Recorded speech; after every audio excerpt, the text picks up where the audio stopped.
ఒకటి ఆంధ్ర రాష్ట్ర ఉద్యమము, తెలంగాణ సాయుధ పోరాటము, ఈ పోలీస్ యాక్షన్, ఈ మూడింటి పరిణామాల్లో ఆంధ్ర రాష్ట్రం ఏర్పడటం.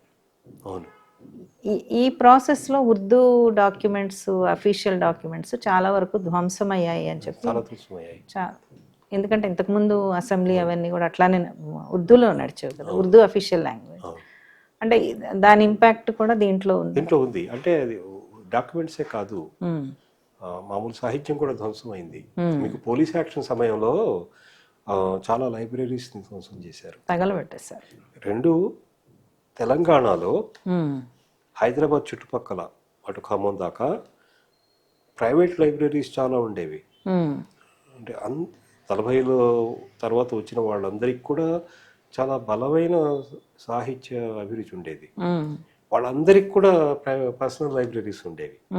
పోలీస్ యాక్షన్ జరిగినప్పుడు పనిగట్టుకొని మిలిటరీ ఆ ప్రైవేట్ లైబ్రరీని ధ్వంసం చేసింది. అప్పుడు చాలా పోయాయి, చాలా సాహిత్యం పోయింది. కవిరాజమూర్తి నవల మైకరీ భూ దొరకలేదు, అలా అది పోలీస్ చర్యలో ధ్వంసం తక్తమైపోయింది. అట్లా అంటే పోలీసు చర్య వల్ల జరిగిన నష్టం అది కేవలం అంటే మనుషులు కొన్ని వేల మంది ప్రాణాలు పోయాయి. ఇంకోవైపు చరిత్రకు కావాల్సిన సాక్ష్యాలన్నీ పోయాయి. తర్వాత పత్రికలు చాలా ఉన్నాయి ఆ సమయంలో, అవన్నీ కూడా మనకి ఇప్పుడు చాలా పరిశోధన చేస్తే తప్ప అవి మనం బయటికి తీసుకొచ్చే పరిస్థితి లేదు. నేను ఆ పుస్తకం రాసే సమయానికి నేను ఎక్కువగా ఏమనుకున్నానంటే, ముందు సాక్షుల్ని కలిసి వాళ్ళు ఏం చెప్తారు, ఫస్ట్ పర్సన్ నెరేటివ్స్ 150 కలెక్ట్ చేశాను ముందు. దురదృష్టవశాత్తు వాళ్ళలో 100 మంది చనిపోయారు, అందరు పెద్దవాళ్ళు అయి ఉంటారు కదా.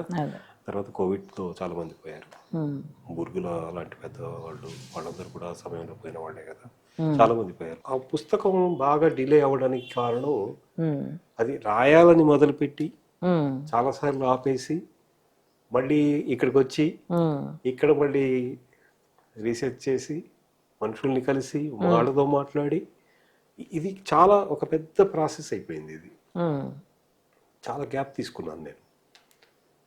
అంటే రాసే సమయంలో కూడా నేను మధ్యలో మళ్ళీ ఇక్కడికి వచ్చి వాళ్ళతో మాట్లాడి, మీరున్నారు అప్పుడు మాట్లాడడానికి వెళ్ళినప్పుడు, అది అంటే చాలా ఎఫర్ట్ పెట్టాను దాంట్లో నేను.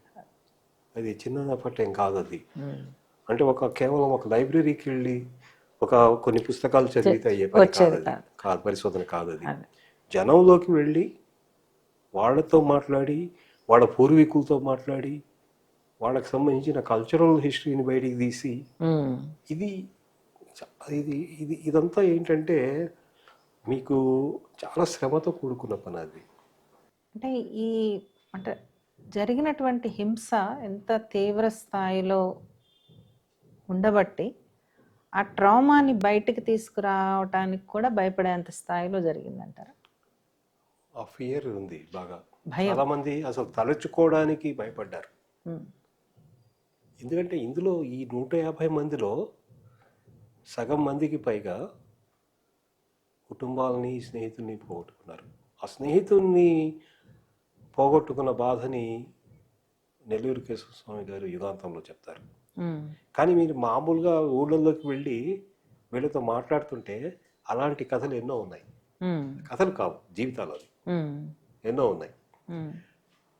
అంటే మీరు పార్టిషన్ సమయంలో ఇలాంటివి చాలా వినుంటారు, కానీ మన పక్కన మన ఊళ్ళల్లో ఇంత హింస జరిగింది అంటే నమ్మడానికి సిద్ధంగా లేరు ఎవరు.